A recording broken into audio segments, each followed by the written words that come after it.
Bonsoir à tous et bienvenue dans BBC Info. Voici les titres de ce journal. Ça y est, c'est le jour J. Après 47 ans de vie commune, le Royaume-Uni divorce enfin de l'Union européenne ce soir à 11h. Tour d'horizon des réactions mais aussi des conséquences pour le continent africain. En tournée en Europe, l'opposant camerounais Maurice Kamto s'explique sur le boycott des élections du 9 février. Je peux prendre le pari que ces élections ne résoudront aucun problème. Et en fin de journal, l'hommage de Zanzibar au sultan d'Oman, Qaboos Ben Saïd, décédé le 10 janvier.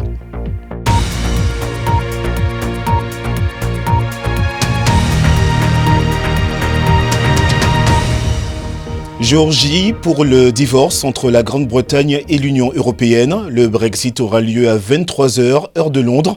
Le jour a beau être historique, il ne va pas entraîner de grands changements concrets dans l'immédiat. Et pour en parler, on rejoint dans le centre de la capitale britannique, Pierre-Antoine Denis. Vous êtes en direct de Parliament Square, où les pro-Brexit fêtent leur victoire. Eh oui, tout à fait Nicolas, forcément il y a beaucoup de monde ici aujourd'hui.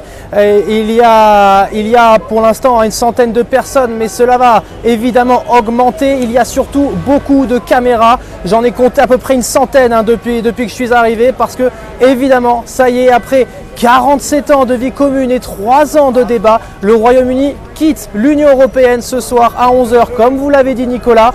Et donc forcément aujourd'hui c'était le symbole et la symbolique dans les médias. Le Daily Mail, presse pro-Brexit, salue une nouvelle aube pour la Grande-Bretagne qui va commencer aujourd'hui. Du côté du Sun, même son de cloche, notre temps est venu, la souveraineté du Royaume-Uni revient enfin, déclare le rédacteur en chef du Sun.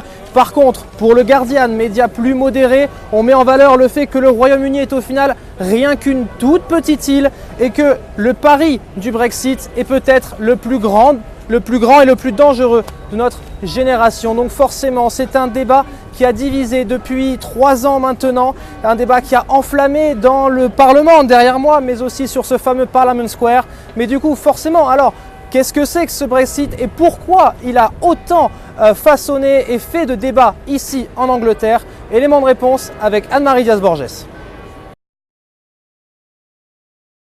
Un référendum a été organisé au Royaume-Uni en juin 2016, au cours duquel 52% des citoyens ont voté pour quitter l'Union européenne, tandis que 48% ont voté pour rester dans le bloc économique et politique. Eh bien, aucun des principaux membres n'avait quitté l'UE auparavant. Il y avait donc beaucoup de choses à discuter, comme les futures relations entre le Royaume-Uni et l'Union, une période de transition, quels droits pour les ressortissants et la manière dont les marchandises circulent. 432. Un accord qui, une fois négocié, se devait d'être approuvé par le Parlement britannique. Et là, il a dû faire face à de nombreux désaccords, car aucune majorité n'a pu être trouvée pour aucune des options sur la table. La victoire majoritaire du Premier ministre britannique Boris Johnson aux élections générales de décembre lui a finalement donné le soutien nécessaire pour faire passer la date de retrait du 31 janvier et convenir d'une fenêtre de 11 mois pour négocier la nouvelle vie de la Grande-Bretagne en dehors de l'UE. La vie de nombreuses personnes ne changera pas beaucoup à court terme. Pratiquement tous les aspects des affaires et de la vie quotidienne restent inchangés. Le Royaume-Uni continuera de respecter la législation européenne et les voyageurs pourront circuler librement dans l'ensemble de l'Union. Mais en coulisses, cela marque le début de mois de négociations, pendant que le Royaume-Uni et l'UE se penchent sur les futures relations, des droits de la pêche à la réglementation des médicaments, en passant par le partage des données et la manière d'éviter une frontière trop difficile entre les deux Irlandes. La nouvelle date limite, quelque peu ambitieuse pour l'adoption de tous ces points précis, est le 31 décembre 2020. Beaucoup de sujets qui sont importants pour le continent africain, notamment l'immigration. On va commencer avec l'immigration parce que le Brexit tel qu'il est peut éventuellement impliquer des quotas à venir pour les ressortissants africains qui vont éventuellement venir en Grande-Bretagne. Sur les 3 dernières années, près de 111 000 Africains sont venus du coup au Royaume-Uni. mais avec un tel quota, tout dépend les qualités, les forces des quotas, eh bien ce sont 2/3 de ces migrants qui pourraient justement être réduits parce que d'après Boris Johnson, on veut avantager les personnes plutôt que les passeports et seulement 30% des personnes qui viennent au Royaume-Uni d'Afrique sont hautement qualifiées. L'autre point important, c'est sur le commerce parce que le Royaume-Uni en dehors de l'Union européenne, cela veut dire un Royaume-Uni qui cherche forcément de nouveaux accords commerciaux, qui vient négocier et l'un des points importants, l'un des endroits où le Royaume-Uni s'attarde depuis plusieurs mois et plusieurs années, c'est évidemment l'Afrique, avec comme partenaire principal pour l'instant l'Afrique du Sud, avec un contrat de 7 milliards de dollars et du côté aussi des autres pays africains puisque 12 pays du continent ont déjà signé un accord avec le Royaume-Uni mais pour l'instant ils restent toutefois marginaux contrairement à ce que l'Allemagne ou la France, les autres pays européens peuvent investir sur le continent africain.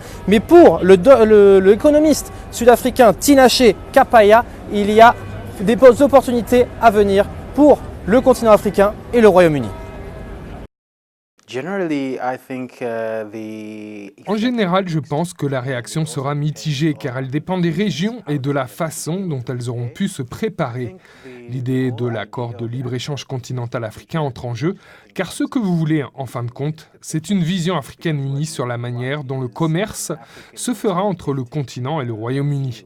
De plus, le Royaume-Uni est en train de reprendre sa place sur le marché mondial après s'être séparé de l'Union européenne. C'est donc l'occasion idéale de définir une nouvelle relation avec le Royaume-Uni. Mais en gros, cela signifie plus d'investissement, peut-être aussi plus de concurrence, mais aussi plus d'emplois.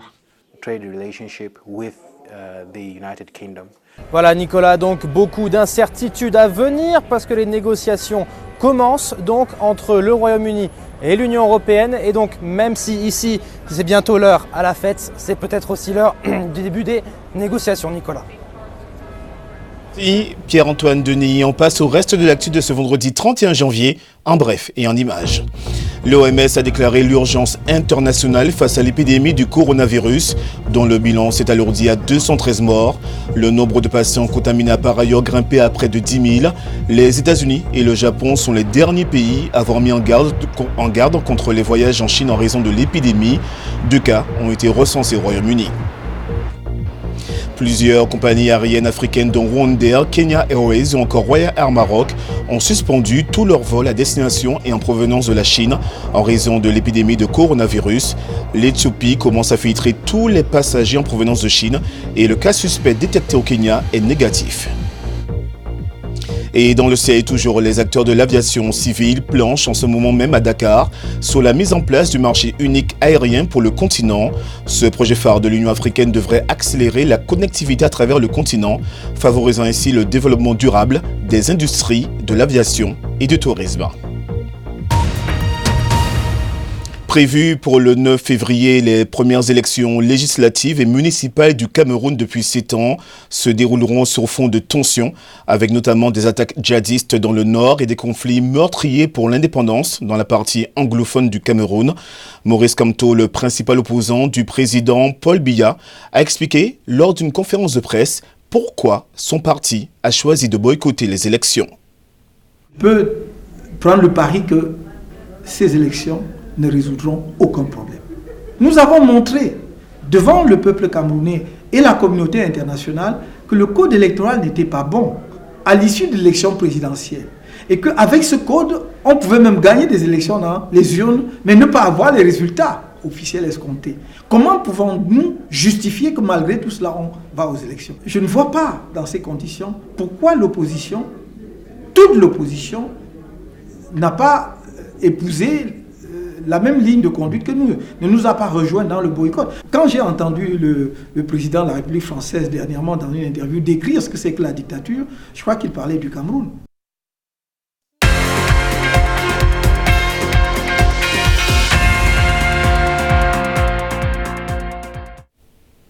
Et on commence par du football. C'est le dernier jour des transferts ce vendredi et il aurait pu être magique pour Cédric Bakambu, le Congolais qui évolue actuellement en Chine, était à 2 doigts de conclure son transfert pour le FC Barcelone.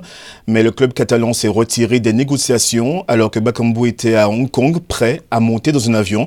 Une histoire rocambolesque mais qui a fait sourire l'intéressé qui s'en est moqué sur Twitter.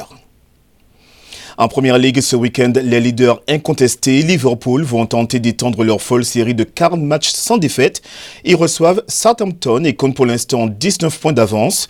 Leicester City, 3e affronte Chelsea, tandis que la lanterne rouge, Norwich, se déplace à Newcastle. Et un mot de tennis car nous connaissons les 2 finales de l'Open d'Australie. Chez les hommes, l'Autrichien Dominic Thiem qui s'est défait de l'Allemand Alexander Zverev affrontera en finale Novak Djokovic, tandis que chez les femmes, c'est un duel qui opposera l'Espagnol Gabriel Muguruza à l'Américaine Sofia Kenin. Et on revient sur le décès du sultan omanais Qaboos Ben Saïd à l'âge de 79 ans. La disparition du sultan qui était au pouvoir pendant presque 40 ans a suscité de nombreuses réactions dans le monde entier, mais aussi en Afrique de l'Est. Le dirigeant qui a modernisé Oman a aussi renforcé les liens historiques avec Zanzibar. Claire René Mendy. De belles plages, un emplacement commercial stratégique, il est facile de comprendre pourquoi, en 1840, le sultan d'Oman, ancêtre du sultan Qaboos, a transféré la capitale de son royaume, de Mascate, à l'île de Zanzibar. Saïd bin Sultan encourageait les Zanzibaris à cultiver des épices et à développer la traite des esclaves qui battaient son plein le long de la côte Swahili. Il a tiré un grand profit de ces nombreuses entreprises, mais on ne peut pas en dire autant des habitants dont beaucoup étaient simplement exploités. Mais la relation entre l'île et les Omanais était étroite. C'est la raison pour laquelle le décès du sultan Qaboos a touché des centaines de personnes qui vivent ici aujourd'hui. Il aidait beaucoup de monde. Il a utilisé son propre argent pour construire des puits et ici à Zanzibar, il a aussi construit des écoles. Après avoir renversé son père avec l'aide de la Grande-Bretagne, le sultan Qaboos a considérablement amélioré les relations entre Oman et Zanzibar. Il a nommé plusieurs ministres et hauts fonctionnaires zanzibaris et de retour à Zanzibar, il a amélioré la vie quotidienne des habitants.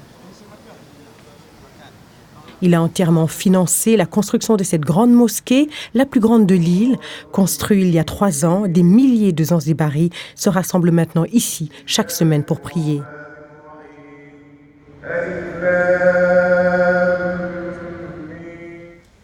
Et des milliers de jeunes médecins ont étudié dans cette université, également construite par le sultan il y a 30 ans. Quand on est arrivé à l'université, on a trouvé un tas d'équipements tout neufs, y compris des matelas encore dans leur plastique, qui venaient tout droit d'Oman. Et cette université a fait beaucoup en formant les jeunes médecins ici. Aujourd'hui, les habitants de Zanzibar qui peuvent prouver leur ascendance omanaise ont droit à un passeport et à la citoyenneté omanaise. Avec le successeur de Qaboos, le sultan Haitham bin Tariq, désormais au pouvoir, de nombreux Zanzibaris suivent les événements de Mascate et veulent savoir si ces liens étroits vont changer. Et si oui, dans quelle direction ? Et pour finir, je vous invite à admirer ces nouveaux-nés, 3 caméléons pygmées barbus de la taille d'un doigt. Il s'agit de l'une des plus petites espèces de reptiles d'Afrique et on ne les trouve que dans les forêts côtières de Tanzanie. Et ils changent de couleur et se fondent parfaitement dans les feuilles de leur environnement. Les experts espèrent maintenant établir un nouveau programme d'élevage de conservation pour ces animaux. Et c'est la fin de ce journal. Merci de l'avoir suivi, notamment en RDC sur Aga TV. Demain, vous retrouverez Pierre-Antoine Denis pour BBC Echo. Et dimanche, Claire René Mendy sera avec vous dans BBC Hebdo pour revenir sur l'actualité de la semaine. Au revoir et à bientôt sur BBC Afrique.